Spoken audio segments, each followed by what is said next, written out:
El corazón delator. Edgar Allan Poe. Es cierto, siempre he sido nervioso, muy nervioso, terriblemente nervioso. ¿Pero por qué afirman ustedes que estoy loco?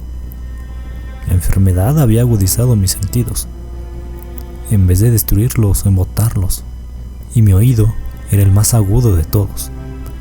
Oía todo lo que puede oírse en la tierra y en el cielo. Muchas cosas oí en el infierno. ¿Cómo puedo estar loco entonces? Escuchen y observen con cuánta cordura, con cuánta tranquilidad les cuento mi historia. Me es imposible decir cómo aquella idea me entró en la cabeza por primera vez, pero una vez concebida, me acosó noche y día. Yo no perseguía ningún propósito, ni tampoco estaba colérico. Quería mucho al viejo. Jamás me había hecho nada malo. Jamás me insultó. Su dinero no me interesaba. Me parece que fue su ojo. Sí, eso fue. Tenía un ojo semejante al de un buitre. Un ojo celeste y velado por una tela. Cada vez que lo clavaba en mí, se me helaba la sangre. Y así, poco a poco, muy gradualmente, me fui decidiendo a matar al viejo y librarme de aquel ojo para siempre. Presten atención ahora. Ustedes me toman por loco, pero los locos no saben nada. En cambio, si hubieran podido verme, si hubieran podido ver con qué habilidad procedí, con qué cuidado, con qué previsión, con qué disimulo me puse a la obra. Jamás fui más amable con el viejo que la semana antes de matarlo. Todas las noches, hacia las 12, hacía yo girar el picaporte de su puerta y la abría. Oh, tan suavemente.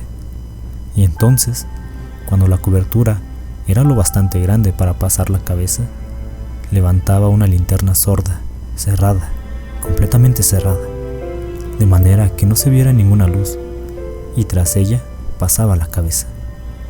Oh, ustedes se hubieran reído al ver cuán astutamente pasaba la cabeza. La movía lentamente, muy lentamente, a fin de no perturbar el sueño del viejo. Me llevaba 1 hora entera introducir completamente la cabeza por la abertura de la puerta, hasta verlo tendido en su cama. ¿En que un loco hubiera sido tan prudente como yo? Y entonces, cuando tenía la cabeza completamente dentro del cuarto, abría la linterna cautelosamente. Oh, tan cautelosamente. Sí, cautelosamente iba abriendo la linterna. La iba abriendo lo suficiente para que un solo rayo de luz cayera sobre el ojo del buitre. Y esto lo hice durante 7 largas noches, cada noche a las 12. Pero siempre encontré el ojo cerrado, y por eso me era imposible cumplir mi obra, porque no era el viejo quien me irritaba, sino el mal de ojo. Y por la mañana, apenas iniciado el día, entraba sin miedo en la habitación y le hablaba resueltamente, llamándole por su nombre con voz cordial y preguntándole cómo había pasado la noche. Ya ven ustedes que tendría que haber sido un viejo muy astuto para sospechar que todas las noches, juntamente a las 12, iba yo a mirarle mientras dormía. Al llegar la 8ª noche, procedí con mayor cautela que de costumbre al abrir la puerta. El minutero de un reloj se mueve con más rapidez de lo que se movía mi mano. Jamás, antes que aquella noche, había sentido el alcance de mis facultades, de mi sagacidad. Apenas lograba contener mi impresión de triunfo.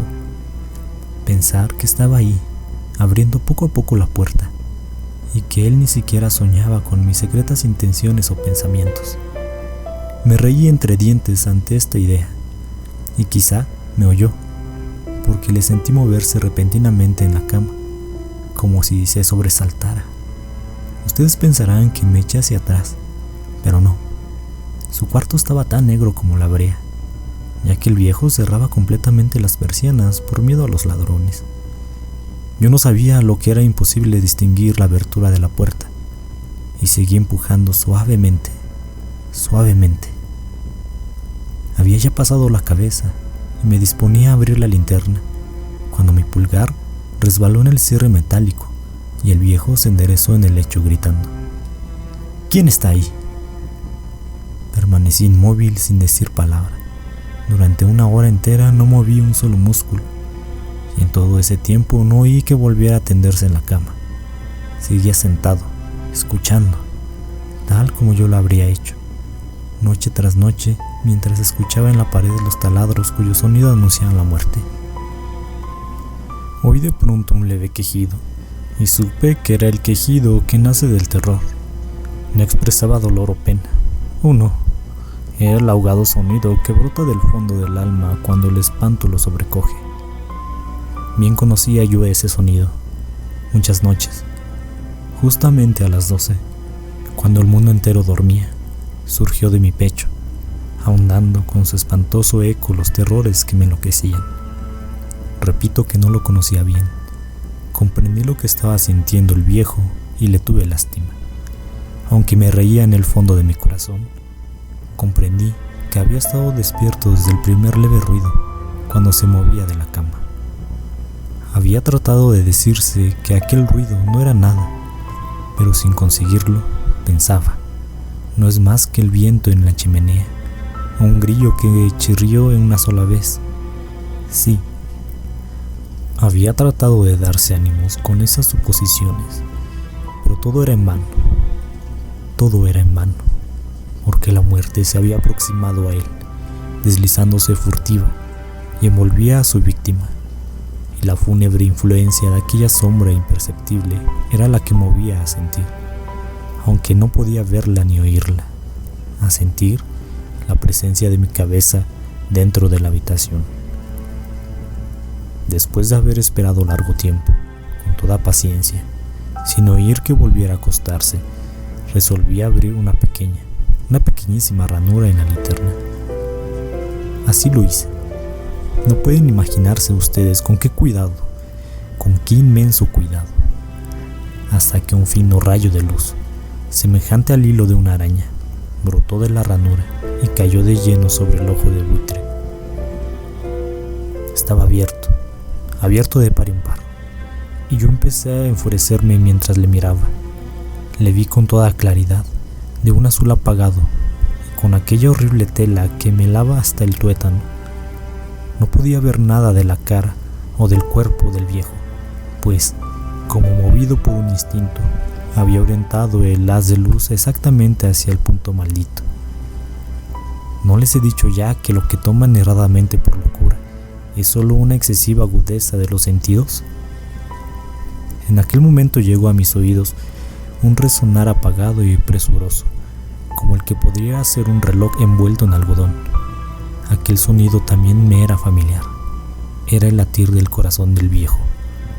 Aumentó aún más con mi furia, tal como el redoblar de un tambor estimula el coraje de un soldado.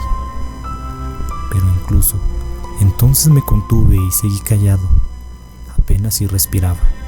Sostenía la linterna de modo que no se moviera, tratando de mantener con toda firmeza posible el haz de luz sobre el ojo. Entretanto, el infernal latir del corazón iba en aumento. Se hacía cada vez más rápido, cada vez más fuerte, momento a momento. El espanto del viejo tenía que ser terrible. Cada vez más fuerte, más fuerte. ¿Me siguen ustedes con atención? Les he dicho que soy nervioso. Sí, lo soy. Y ahora, a medianoche, en el terrible silencio de aquella antigua casa, un resonar tan extraño como aquello me llenó de horror incontrolable. Sin embargo, me contuve todavía algunos minutos y permanecí inmóvil, pero el latido crecía cada vez más fuerte, más fuerte. Me pareció que aquel corazón iba a estallar, y una nueva ansiedad se apoderó de mí. Algún vecino podía escuchar aquel sonido. La hora del viejo había sonado, lanzado un alarido. Abrí del todo la linterna y me precipité en la habitación. El viejo clamó una vez más, nada más que una vez. Me bastó un segundo para arrojarle al suelo y echar encima el pesado colchón. Sonreí alegremente al ver lo fácil que me había resultado todo, pero durante varios minutos el corazón siguió latiendo con un sonido ahogado. Claro que no me preocupaba, pues nadie podría escucharlo a través de las paredes. Cesó por fin de latir. El viejo habría muerto.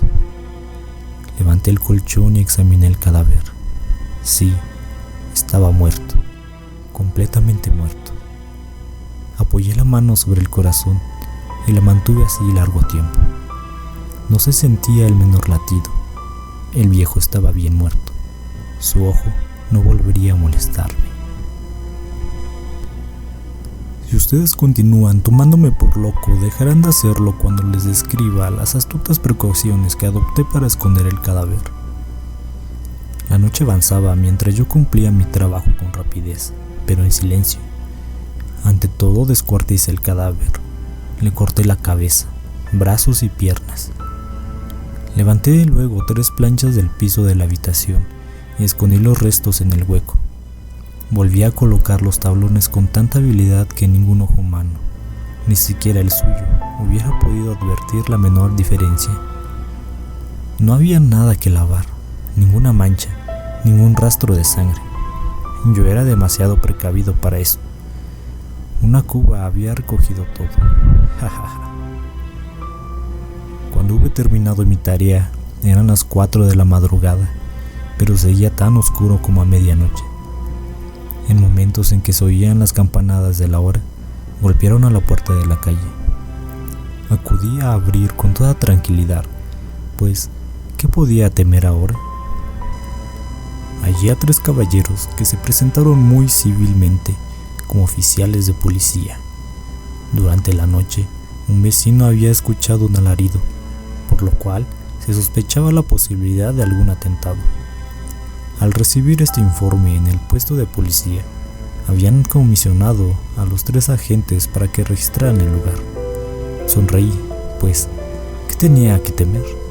Di la bienvenida a los oficiales y les expliqué que yo había lanzado aquel grito durante una pesadilla. Les hice saber que el viejo se había ausentado a la campaña. Llevé a los visitantes a recorrer la casa y los invité a que revisaran bien. Finalmente, acabé conduciéndolos a la habitación del muerto. Les mostré sus caudales intactos y como cada cosa se hallaba en su lugar, en el entusiasmo de mis confidencias traje sillas a la habitación y pedí a los 3 caballeros que descansaran allí de su fatiga, mientras yo mismo, con la audacia de mi perfecto triunfo, colocaba mi silla en el exacto punto donde el cual reposaba el cadáver de mi víctima.